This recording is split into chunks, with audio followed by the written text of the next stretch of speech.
हरे कृष्णा। आइए पाठ को आगे बढ़ाते हैं। उससे पहले हम श्री कृष्ण की और गुरु महाराज की वंदना करेंगे। ओम अज्ञानतिमिरान्धस्य ज्ञानाञ्जनशलाकया चक्षुरुन्मीलितं येन तस्मै श्रीगुरुवे नमः। श्रीकृष्ण चैतन्य प्रभु नित्यानंद श्री अद्वैत गदाधर श्रीवासादि गौरभक्तवृंदा। हरे कृष्णा कृष्णा कृष्णा हरे हरे, हरे राम राम राम हरे हरे। हरे कृष्णा। तो कृष्ण अर्जुन को क्या ज्ञान दे रहे हैं? अब श्री कृष्ण ने बोला था अर्जुन को लास्ट एपिसोड में कि तुम जो सकाम कर्म वाले लोग हैं, सकाम कर्म के द्वारा कुछ ना कुछ धर्म कार्यों में लगे हैं, उन्हें भी रोको मत। उन्हें भी एकदम से ये मत बोलो कि इसको छोड़ो और भक्ति में आओ, घर बार छोड़ो हरिद्वार चलो, एकदम से उनको नहीं बोलो। उनको सकाम कर्म करने दो। धीरे धीरे धीरे धीरे उनकी भक्ति बढ़ने लगेगी, तब उनको धीरे धीरे भक्ति में लेके आओ, तब वो भक्ति में प्रवृत्त हो पाएंगे। एकदम से अगर उन्हें आप रोक दोगे तो वो कंफ्यूज हो जाएंगे और वो क्या पता सब कुछ छोड़ दें। तो नारियल का एग्जाम्पल इसके लिए लिया गया था। अब आगे बढ़ते हैं। हरे कृष्णा। प्रकृतेः क्रियमाणानि गुणैः कर्माणि सर्वशः अहंकार विमूढ़ात्मा कर्ताहमिति मन्यते। हरे कृष्णा। जीवात्मा अहंकार के प्रभाव से मोहग्रस्त होकर अपने आप को समस्त कर्मों का कर्ता मान बैठता है, जबकि वास्तव में वे प्रकृति के तीनों गुणों द्वारा संपन्न किए जाते हैं। हरे कृष्णा। ये श्लोक बहुत इंपॉर्टेंट है।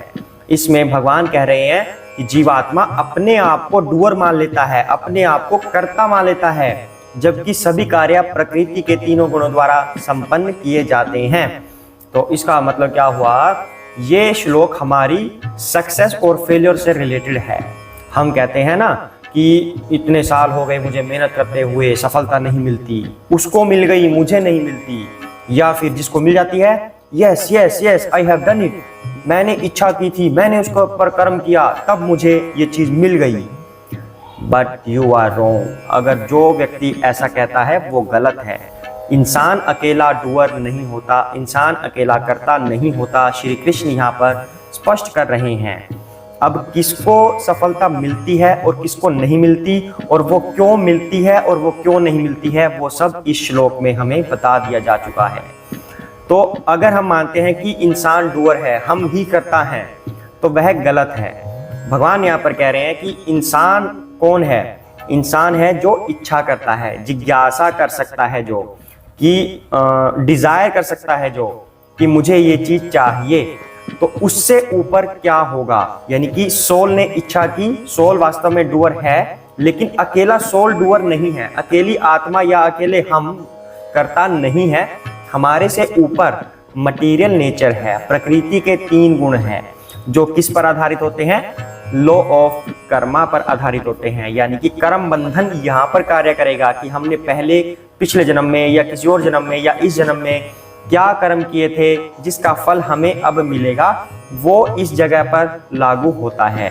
तो वो इंसान को प्रेरित करते हैं कि आप ऐसा कर्म कीजिए, आपको ऐसा फल मिल जाएगा। इन तीन गुणों की वजह से ही इंसान कोई कर्म कर पाता है। इससे ऊपर जो थर्ड एंटिटी है जो इस कर्म के अंदर लागू होती है कि जो करता है वो कौन है? वो स्वयं भगवान है, सुपर सोल। तो सुपर सोल का कार्य क्या है? वो अप्रूविंग अथॉरिटी है, जो अथॉरिटी देती है कोई कार्य संपन्न करने के लिए। अब यहाँ पर तीन कर्ता हो गए, एक खुद हम यानी कि आत्मा, दूसरा प्रकृति के गुण मटेरियल नेचर, और तीसरा स्वयं भगवान सुपर सोल। अब यहाँ पर तीन कर्ता हो गए हैं। तो इंसान कहता है ना कि मैं ही करता हूं, मैंने ही सब कुछ किया है। भगवान कह रहे हैं कि वो विमूढ़ आत्मा है, वो करता नहीं है, प्रकृति के गुणों द्वारा उसके कर्म संपन्न किए जाते हैं। अब कोई इच्छा करता है, हम मतलब सोल के लेवल पर आकर हम सिर्फ डिजायर कर सकते हैं कि मुझे ये चाहिए, और उसको चाहने के लिए उसके बाद वो कर्म करता है जो प्रकृति के तीनों गुणों द्वारा संपन्न किए जाते हैं। मतलब जो प्रकृति के गुण होते हैं वो फैसिलिटी प्रोवाइड करते हैं according to law of karma, कि इसके कर्मों में क्या लिखा है, क्या फल इसको देना है, उसके अनुसार वो उसको फैसिलिटी प्रोवाइड करते हैं। एग्जाम्पल के लिए, उदाहरण स्वरूप, अगर किसी की इच्छा होती है, डिजायर की, सोल ने डिजायर की कि मैं अपने व्यापार को करूंगा, मैं व्यापार करूंगा और उसको बढ़ाऊंगा, तो अगर उसके कर्मों में वो चीज लिखी है कि हाँ ये व्यापार करेगा और उसको बढ़ाएगा, तो लॉ ऑफ कर्मा यानी कि मटेरियल नेचर, प्रकृति के तीनों गुण जो होते हैं वो इंसान को फैसिलिटीज प्रोवाइड करते हैं कि आसानी से उसको जगह मिल जाएगी, आसानी से उसको लोन देने वाले मिल जाएंगे, मतलब उसका सारा काम जो व्यापार करने के लिए होता है वो सब आसानी से होता जा रहा है। यानी कि वो फैसिलिटी प्रोवाइड करते हैं। उसके कर्म, जो उसने पहले कर्म किए हुए थे, उसके अनुसार फिर वो उसके फल को भोगता है, फिर वो आसानी से व्यापार करने लग जाता है। लेकिन इससे भी ऊपर अगर भगवान चाहेंगे कि ये कार्य करे, तब वो कर्म उसकी इस काम को करने में हेल्प करते हैं। यानी कि इंसान ने सिर्फ इच्छा की थी, तो उसके जो लॉ ऑफ कर्मा है, जो प्रकृति के गुण हैं, उन्होंने उसको वो सिस्टम बनाया था कि वो व्यापार कर सके। दूसरी साइड हम इसका नेगेशन वाला उदाहरण ले लेते हैं। नेगेटिव उदाहरण क्या, कि जो किसी की इच्छा पूरी नहीं हुई। अब कहते हैं कि अगर तुम किसी चीज को शिद्दत से चाहोगे तो पूरी कायनात ये षड्यंत्र रचती है कि तुम्हें वो चीज मिल जाए, ऐसा बोला जाता है ना। लेकिन यहाँ पर इंसान ने इच्छा की। अब इंसान ने क्या इच्छा की, मान लो इंसान ने इच्छा की कि मैं डॉक्टर बनूंगा, तो साथ ही साथ उसने इंजीनियरिंग के लिए भी फॉर्म भर दिए कि कहीं मेरा साल ड्रॉप ना हो जाए, कहीं मेरा डॉक्टरी में भी ना हो, तो मैं इंजीनियरिंग कर लेता हूँ साथ में, कि अगर डॉक्टर में ना बना तो इंजीनियर तो बन जाऊंगा कम से कम। दोनों के फॉर्म अप्लाई कर दिए। मेडिकल में हो रहा है उसका बहुत दूर, मान लो नॉर्थ इंडिया का बंदा है तो साउथ इंडिया में उसको कहीं एडमिशन मिल रहा है। इंजीनियरिंग में उसको नॉर्थ इंडिया में मिल रहा है, जगह जगह पे सब जगह एडमिशन मिल रहा है। इच्छा उसने क्या की थी, शिद्दत क्या की थी, मेडिकल कॉलेज की। लेकिन उसके लिए फैसिलिटी क्या बन रही है, इंजीनियरिंग कॉलेज की, क्योंकि उसके कर्मों में वही लिखा है। तो वो लास्ट में क्या करेगा, भाई इतनी दूर कौन जाएगा मेडिकल कॉलेज में, इंजीनियरिंग कॉलेज में एडमिशन ले लेते हैं। शिद्दत से तो उसने चाहा था मेडिकल, लेकिन शिद्दत वाला उसको मिला नहीं मिला। जो प्रकृति के गुणों ने उसको फैसिलिटी प्रोवाइड की, जो उसके कर्मों में लिखा था, वो उसको मिल रहा है। अब वो इंजीनियरिंग कर रहा है। तो ऐसे ही हम कितनी कोशिश करते हैं किसी चीज को पाने की शिद्दत से, कि मुझे सरकारी नौकरी चाहिए या मुझे कुछ और चीज चाहिए। किसी भी वस्तु की इंसान इच्छा कर लेता है। किसी को कोई अच्छा लग गया कि मुझे ये चाहिए ही चाहिए, अगर उसको वो नहीं मिलता तो क्या करता है, लास्ट में एसिड फेंक देगा, अगर तुम मेरी नहीं हुई तो किसी की नहीं होने दूंगा। उसकी तो नहीं हुई ना, शिद्दत से तो चाहा था।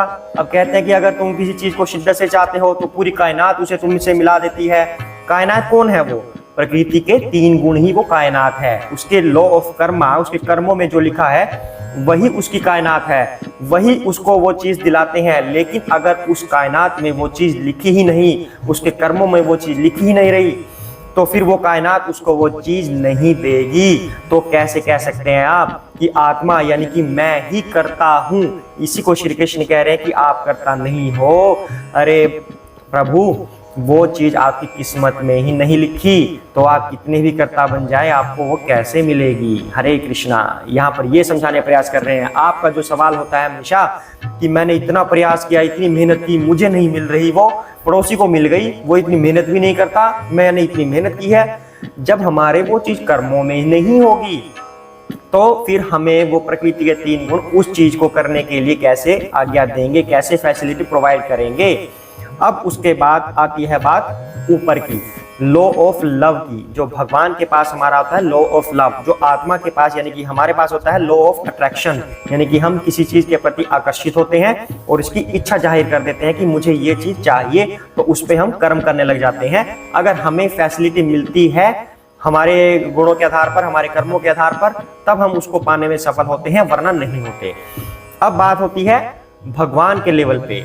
वहां क्या होता है, लॉ ऑफ लव, यानी कि भगवान का नियम वहां पर चलता है।